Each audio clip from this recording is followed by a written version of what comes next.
John 2.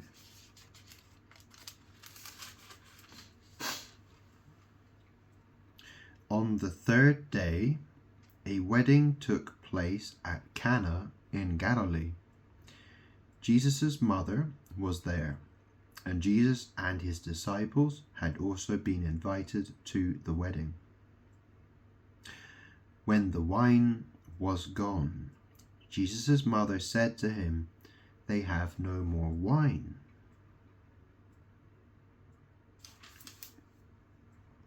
"Woman, why do you involve me?"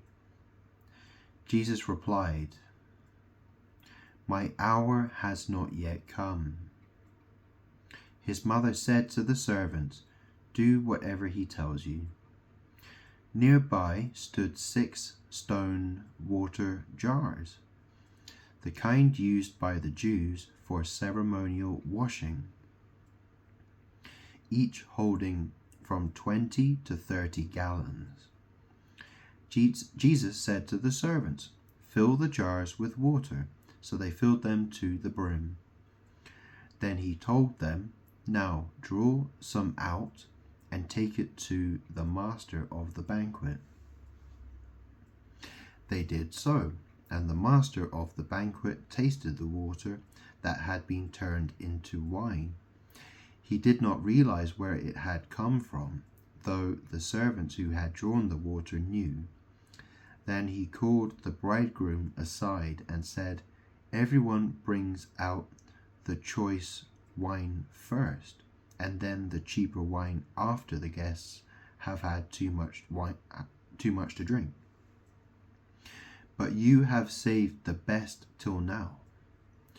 What Jesus did here in Cana of Galilee was the first of the signs through which he revealed his glory, and his disciples believed in him. After this, he went down to Capernaum with his mother and brothers and his disciples. There they stayed for a few days.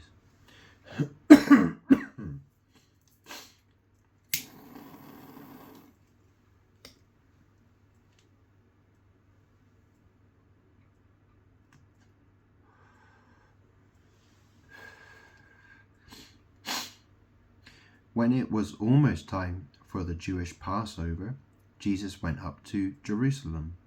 In the temple courts he found people selling cattle, sheep, and doves, and others sitting at tables exchanging money. So he made a whip out of cords and drove all from the temple courts, both sheep and cattle. He scattered the coins of the money changers and overturned their tables. To those who sold doves he said, "Get these out of here. Stop turning my Father's house into a market." His disciples remembered that it is written, "Zeal for your house will consume me." The Jews then responded to him, "What sign can you show us to prove your authority to do all this?" Jesus answered them, "Destroy this temple, and I will raise it again in 3 days." They replied, "It has taken 46 years to build this temple, and you are going to raise it in 3 days?" But the temple he had spoken of was his body.